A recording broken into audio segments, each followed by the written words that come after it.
गुरु की एक अपनी निजी संपत्ति होती है। रामकृष्ण परमहंस के पास जब स्वामी विवेकानंद पहुँचे और विवेकानंद ने पहली बार कहा कि मैंने सुना है कि माँ तुम्हारी सुनती है, हंस कर के रामकृष्ण परमहंस ने कहा माँ मेरी सुनती, ऐसा किसने कहा तुमसे? माँ तो सबकी सुनती है।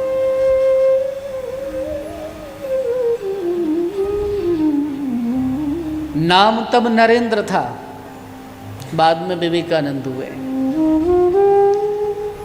आप माँ से मेरे लिए प्रार्थना करो।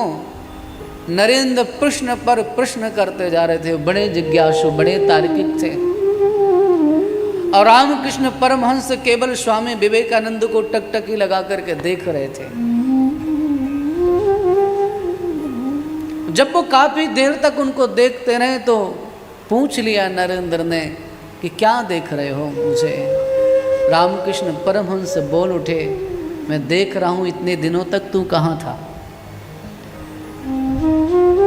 मैं तो तेरी प्रतीक्षा कर रहा था, मैं तो खोज रहा था तुझे।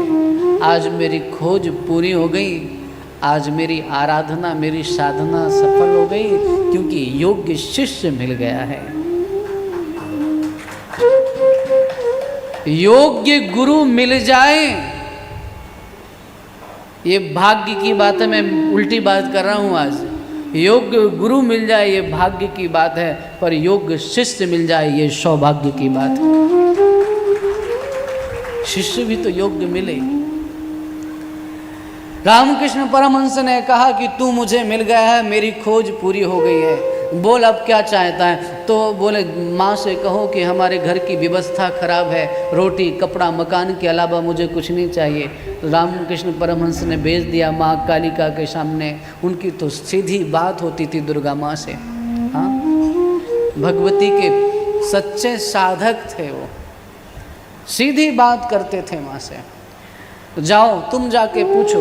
रामकृष्ण परमहंस की आज्ञा को मान करके एक बार नरेंद्र गए और जा कर के कहा कि क्या मांगू माँ से। जैसे उनके पास जाते हैं, भगवती के सामने जाते हैं तो सोचने लगते हैं माँ इतनी बड़ी, क्या नहीं दे सकती है ये? मैं इससे रोटी कपड़ा मांगूँ, व्यवस्था मांगूँ घर की। फिर लौट आते। रामकृष्ण परमहंस ने पूछा कि मांगा, सफल हुए? बोले नहीं। बोले क्यों? बोले जाता तो हूँ, मांगने की हिम्मत नहीं जुटा पाता हूँ। एक बार दो बार कई बार गए। रामकृष्ण परमहंस ने इस बार उनको डांट करके भेजा, जाओ मांग करके आओ, इच्छा है तो। और इस बार जब नरेंद्र ने मांगा, भद्रकाली की कृपा वृष्टि हो गई, माँ जगत जननी की कृपा हुई और मांगना था रोटी कपड़ा और मांग लिया। हे माँ, अगर तू मुझसे प्रसन्न है तो एक काम कर, मुझे भक्ति ज्ञान वैराग्य मेरी झोली में डाल दे। भक्ति ज्ञान वैराग्य से मेरी झोली भर दे। सदगुरु की कृपा से नरेंद्र विवेकानंद बन गए।